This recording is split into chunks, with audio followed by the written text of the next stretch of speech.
Presiden Joko Widodo telah menandatangani Peraturan Pemerintah Nomor 7 Tahun 2020 tentang tata cara pelaksanaan tindakan kebiri kimia, rehabilitasi, pemasangan alat pendeteksi elektronik, dan juga pengumuman identitas pelaku kekerasan seksual terhadap anak.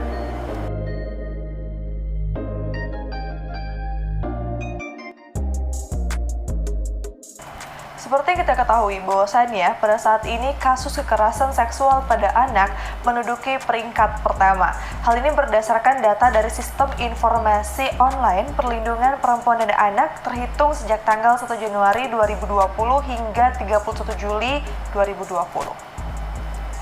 Deputi Bidang Perlindungan Anak Kementerian Perlindungan Perempuan dan Anak, yakni Nahar, memaparkan bahwa jumlah kekerasan seksual terhadap anak hingga periode Juli 2020 mencapai angka 2.556 anak dari total 4.116 kasus.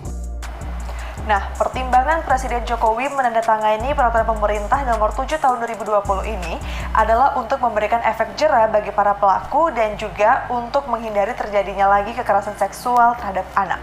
Berikut bunyi dari Peraturan Pemerintah Nomor 7 Tahun 2020.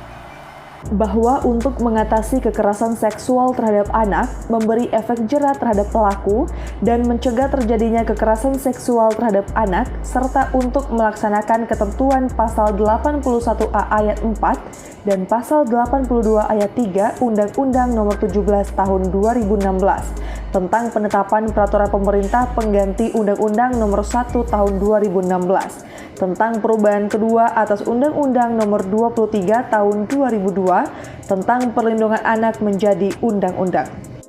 Nah, dalam hal ini ada 3 kategori pelaku yang dapat diberikan hukuman apabila melakukan kekerasan seksual terhadap aturan baru tersebut.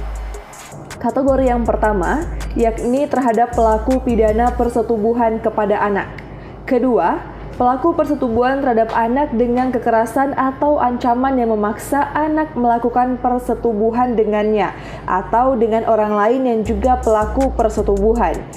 Dan yang ketiga, merupakan pelaku perbuatan cabul terhadap anak dengan kekerasan atau ancaman, memaksa melakukan tipu muslihat dengan serangkaian kebohongan atau membujuk anak untuk melakukan atau membiarkan dilakukan perbuatan cabul. Namun demikian, pada pasal 4, hukuman terhadap 3 kategori pelaku ini dikecualikan jika pelaku juga masih tergolong sebagai anak. Namun yang perlu kita ketahui bahwasannya tindakan kebiri ini tidak dapat dilakukan secara langsung, melainkan dilakukan dalam jangka waktu 2 tahun. Karena tindakan kebiri ini akan mempertimbangkan aspek klinis juga kesimpulan dalam pelaksanaannya. Namun kita berharap dalam hal ini semoga tidak terjadi lagi kasus kekerasan seksual terhadap anak-anak di Indonesia dan juga seluruh anak di dunia.